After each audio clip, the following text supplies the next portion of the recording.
Bonsoir, ravi de vous retrouver dans Questions directes sur ATV Guadeloupe. Notre invité ce soir, Luc Renet, porte-parole du CIPN. Bonsoir.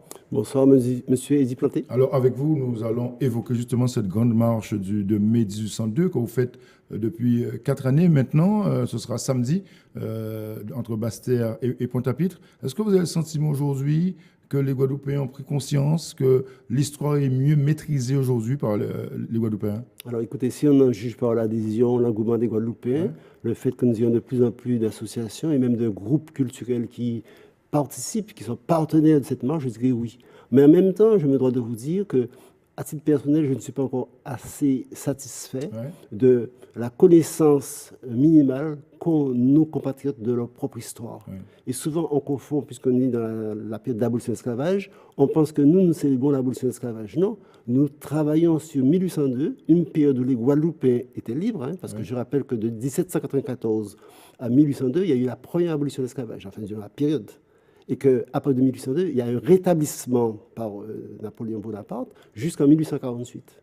Donc il faut bien distinguer Delgrès, Ignace, Solitude, Massoto et les autres. Ce sont des hommes et des femmes libres qui se battent pour, qui se sont battus pour empêcher le rétablissement de l'esclavage. Oui. Alors justement, pourquoi cette marche, pourquoi cette histoire précisément entre Basse-Terre et Pointe-à-Pitre? Que s'est-il passé réellement à cette époque? Oui, alors c'est une marche et une démarche à caractère pédagogique. Il faut que les Guadeloupéens sachent que notre histoire n'a pas été qu'une histoire où nous avons subi, mais nous avons été agi, nous avons été aussi acteurs.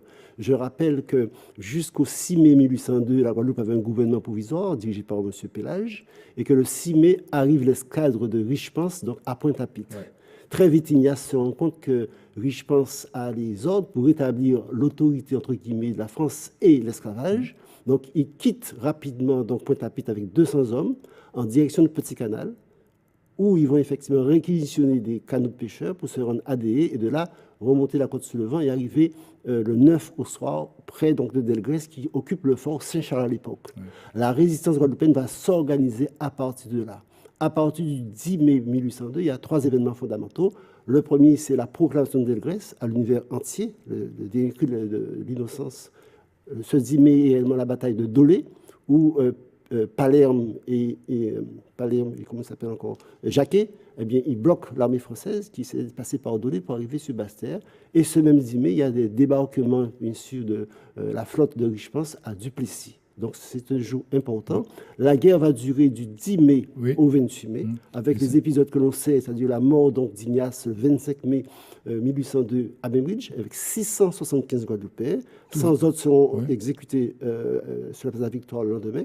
Résister, en fait, pour ne pas se rendre. Ni se rendre, ni retourner à l'esclavage. Plutôt la mort, plutôt que de revenir à l'esclavage. Et justement, cette résistance, à travers cette marche, cette année, la nouveauté, c'est que ce sera une marche effectivement terrestre, mais aussi l'aspect maritime va prendre le pas. Donc, les participants vont prendre le bateau aussi également samedi. Oui, nous voulons coller au plus près à l'histoire réelle, parce que dans sa marche, la seconde marche, donc de Basse-Terre jusqu'à Pointe-à-Pitre, Ignace arrivait à Petit-Bout, sachant très bien qu'il ne peut pas passer au niveau de la gabarre. Il n'y a pas de pont à l'époque, c'était une gabarre qui faisait justement le transport, qui avait des soldats français. Donc pour les contourner, avec ces hommes à bras d'hommes, ils ont traîné des canaux de Petit-Bout jusqu'à Birmingham à Bémao. Et de là, ils ont embarqué pour aller vers le canal de Perrin. Et cet aspect-là, vous avez... Pour la première fois, on va le faire. Et c'est important pour que les Guadeloupéens qui marchent, mais ceux aussi qui suivent cette marche à travers les médias, sachent que dans notre histoire, il y a eu cette partie importante où des hommes et des femmes qui de plus en plus se retrouvaient autour d'Ignace, qui symbolisait la résistance, se sont retrouvés à Birmingham-Bémao, d'où effectivement l'initiative de la mairie d'honorer ces grandes figures avec des rues et des statues. Eh bien, ils vont se retrouver à Birmingham, ils prendront le bateau. Et dimanche matin, parce que nous partons samedi, nous allons reconstituer cette partie-là avec les marcheurs. Et nous allons arriver donc sur le port de Vieux-Bourg-Mondalo.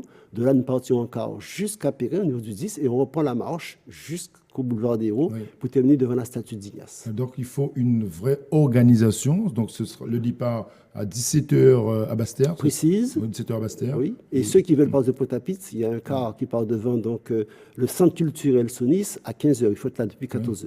J'insiste sur la présence de plusieurs groupes culturels, dont Vukum, Mascaclé, Mas, Nation avec Marron, etc. Je n'oublie aucun. J'en ai certainement oublié. mais aussi beaucoup d'associations qui, depuis quelques années, sont avec nous, comme effectivement l'Étoile du Carmel, Argent Citoyen, Céréales, Pomme Rose, la CGT, Radicalement, etc. etc. Oui. Si j'en oublie, je m'en excuse, mais en tout cas, de plus en plus les Guadeloupéens ont compris qu'il faut que nous puissions faire vivre notre histoire et que surtout à travers cette histoire, nous assumons notre véritable identité. Oui. Nous ne sommes pas des Français descendants d'esclaves. C'est très important. Et je ne sais pas si vous allez me poser la question, mais les manifestations qui se font à Paris sous l'initiative de Serge Romana tendent à dire que nous sommes aujourd'hui des Français descendants d'esclaves, mais ils ne demandent aucune réparation. Nous sommes aussi dans une démarche de réparation. Vous exigez cette réparation. Est-ce que, parce que cette marche partira donc le samedi après-midi, vous l'avez dit, samedi soir, arrivera le dimanche 27. Oui. Alors, est-ce que ce dimanche 27 mai, jour de cette commémoration, il y a aussi une certaine division. Certains disent qu'il ne faudrait pas, par exemple, participer à ce relais interentreprise le jour de ce 27 mai.